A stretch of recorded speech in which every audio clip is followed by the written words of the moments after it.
नमस्कार,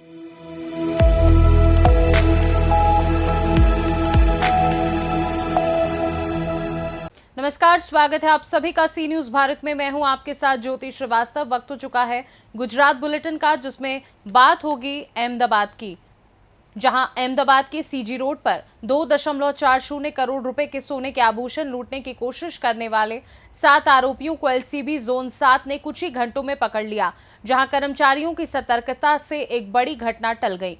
साथ ही बात सूरत की करेंगे, जहां सूरत जिला यातायात विभाग ने डीवाईएसपी की अध्यक्षता में कडोदरा पीईपीएल में यातायात जागरूकता कार्यक्रम आयोजित किया, जिसमें भारी वाहनों के डिवाइडर के पास चलने और तेज रफ्तार से गाड़ी चलाने के खिलाफ जन जागृति की गई। ऐसी तमाम खबरों पर विस्तार से होगी चर्चा।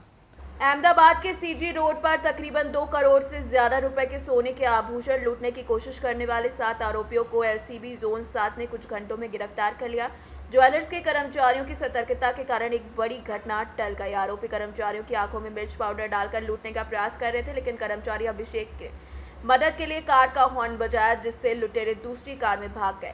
मामला नवरंगपुरा पुलिस में दर्ज किया गया और 7 आरोपियों को गिरफ्तार कर जांच जारी है। નવરંગપુરા પોલીસ સ્ટેશન સીજી રોડમાં એક સુપર મોલ આવેલું છે। ત્યાં એમની પાર્કિંગ બેસમેન્ટની અંદર લૂંટના પ્રયાસનું બનાવ બનવા પામેલ હતું, જે નવરંગપુરા પોલીસ સ્ટેશનમાં નોંધાયેલું છે।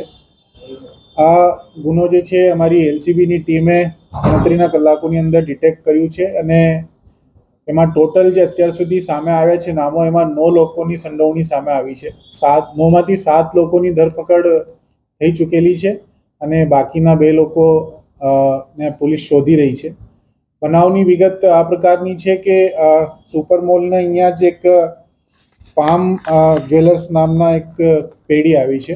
એ પેઢીના 3 કર્મચારીઓ પોતાની બોલેરો કારની અંદર માલની સપ્લાય કરવા જતા હતા। એમાં ટોટલ 3 કિલો સોનું, જે 2.4 કરોડ રૂપિયાની કિંમતનું હતું, એ લઈને જતા હતા અને તે દરમિયાન આરોપીઓએ એમને ત્યાં જ બેસમેન્ટની અંદર જ લૂંટવાનો ઈરાદાથી આતર્યા અને પછી પ્રયાસ કર્યો। એક જે ફરિયાદી છે, ફરિયાદીની સાથેનો સાહેબ છે, એમને આંખમાં મરચાની ભૂકી નાખવાનો પ્રયાસ કર્યો, પરંતુ જે અમારા ફરિયાદી છે અભિષેક રાણા, એમને બહુ જ સમજબૂઝ દેખાડી અને જ્યારે આરોપીઓ આજે સોનો ભરેલા બેગ હતા એ બેગ લેવાનો પ્રયાસ કર્યો અને ત્યારે ગાડીની અંદરથી બધી બાજુથી ગાડી લોક કરી દીધી અને ગાડીનો જે હોર્ન છે એ જોર જોરથી વગાડવાનું ચાલુ કર્યું, એટલે લોકોને આજુબાજુ ખબર પડે અને લોકો મદદમાં આવે, કેમ કે જે બાકીના 2 સાહેદો હતા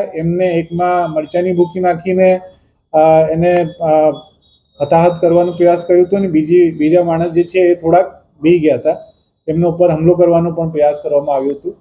એટલે એમની સમજબૂજના લીધે ત્યાંથી જે આરોપીઓ છે એ તાત્કાલિક ભાગી ગયા। એ ભાગ્યા પછી અમારી જે ટીમ છે એમને તમામ પ્રકારના સીસીટીવી ચેક કર્યા। આરોપીઓને ખબર હતી કે એમને સાથે જે ગાડી લાવ્યા છે એ ગાડીના નંબર પ્લેટ ઉપરથી કદાચ ગુનો ડિટેક્ટ થઈ શકે, એટલે એ લોકો લૂંટ કરવાના ઈરાદેથી જ્યારે આવ્યા તે વખત પહેલાંથી જ એ ગાડીની ઉપર એક વ્હાઇટ કલરની ચોંટાડેલી નંબર પ્લેટ જેવું એક વ્હાઇટ કલરની સ્ક્રીન લગાડી દીધી હતી, જેનાથી એના નંબર દેખાય નહીં। પરંતુ અમે બેકટ્રેક કરતાં કરતાં એમના સીસીટીવીમાં જ્યાં એમને આ પ્રકારનું કામ કર્યું તો એ જગ્યાના સીસીટીવીના આધારે ગાડીના નંબર મળી આવ્યા અને એ ગાડી પછી અમે શોધતા શોધતા આખી વિગતો બહાર આવી, જેમાંથી ટોટલ 7 આરોપીઓની ધરપકડ થઈ છે અને 9 આરોપીઓની ટોટલ નામજોગ, એક આરોપીનું નામ નથી ખુલ્યું, બાકીના નામ અમે ખ્યાલ આવી ગયા છે। અમે જે આરોપીઓ છે એમાં એક મિતુલ કરીને આરોપી છે, જે પહેલાં આ પામ જ્વેલની પેઢીમાં જ કામ કરતો હતો અને એમના વિરુદ્ધમાં 406-420નું નવરંગપુરામાં જ ગુનો દાખલ થયેલું છે, જે ગુનામાં પણ એમની ધરપકડ થવાની બાકી છે। એ માણસે આખી બધી ટીપ આપવામાં, આખું બધું પ્લાન ઘડવામાં અને બાકીના રિસોર્સિસ ભેગા કરવામાં બહુ મોટી ભૂમિકા ભજવી। મૂળ રૂપથી આ જે બનાવ છે એ બનાવમાં મિતુલ ગોપાલ દરજી, પવન સોની અને શંભુ, આ 3 લોકોની મેઇન ભૂમિકા છે। એના બધાના અલગ અલગ રોલ છે। મિતુલનો રોલ હતો કે આ પેઢીની અંદરથી ક્યારેક માલની ડિલિવરી કરવા માટે માણસો જાય છે, કઈ પ્રકારની ગાડીમાં જાય છે, કેટલી વાગે જાય છે આ બધી વિગતો એને આપવાની હતી. પવન સોની જે છે એ પોતે अहमदाबाद से सीनियर संवाददाता यज्ञेश गोस्वामी की रिपोर्ट।